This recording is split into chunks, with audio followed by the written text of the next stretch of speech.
Suddenly, a hand clamped down on her shoulder.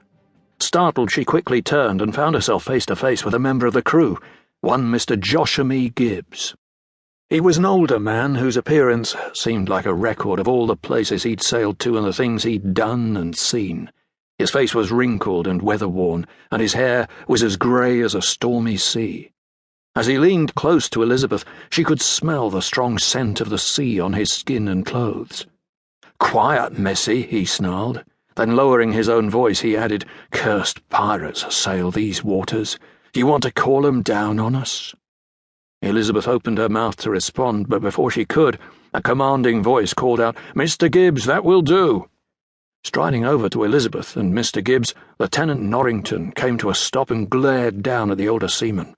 Outfitted in the uniform of the Royal Navy, with a wig of shocking white hair below his hat, Norrington cut a striking figure. He had been ordered to accompany Governor Swan and his daughter to Port Royal, and to Norrington their duty included keeping old, superstitious sailors away from his young charge. Following close behind Norrington was Governor Weatherby Swan, Elizabeth's father. He wore the white, curly wig of a political figure, and while he looked uneasy aboard the swaying ship, he still carried himself as befit his high status. But the presence of neither Norrington nor the governor was enough to stop Gibbs from speaking his mind. "She was singing about pirates," he argued. "Bad luck to sing about pirates, with us mired in this unnatural fog. Mark my words." "Consider them marked," Norrington responded in his clipped British accent. "Now on your way." He continued to glare at Gibbs, waiting for the sailor to leave.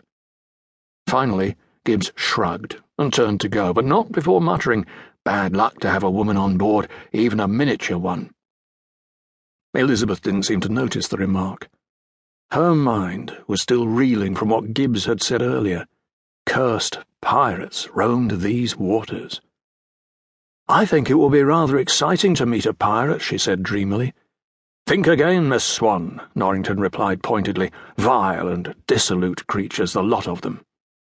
From his spot behind the lieutenant, Governor Swan sighed. How was Elizabeth to be a proper member of Port Royal society if she remained obsessed with pirates and legends of the sea? "Elizabeth," he said, "wouldn't it be wonderful if we comport ourselves as befits our class and station?" "Yes, father," she replied dutifully. But as she turned back to gaze over the bow's rail and out to sea, she added, "But I still think it would be exciting to meet a pirate." Her voice broke off as she imagined what it would be like. Would he be kind? Most undoubtedly not. In all likelihood, he would be mysterious and threatening, and— Suddenly Elizabeth was distracted by a movement through the fog. Something appeared to be floating out on the water. The shadow was faint and seemed to sway back and forth along the top of the waves, almost as if it were dancing on the swells. Slowly it came closer. Elizabeth noticed a spot of colour, and as it finally broke free of the mist, she gasped. It was a parasol.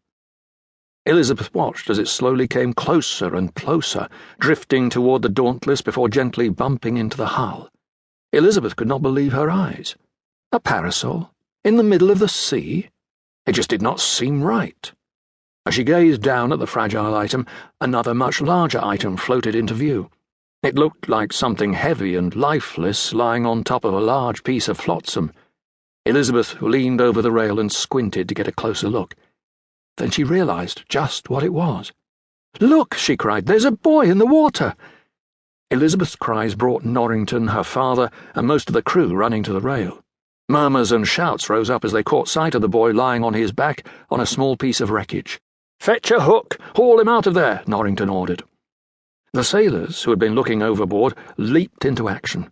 Swinging one of the Dauntless's hooks out over the rail, they lowered it down and quickly hauled the unconscious boy aboard. When he was safely on deck, Norrington leaned over to examine him. "He's still breathing," the captain declared.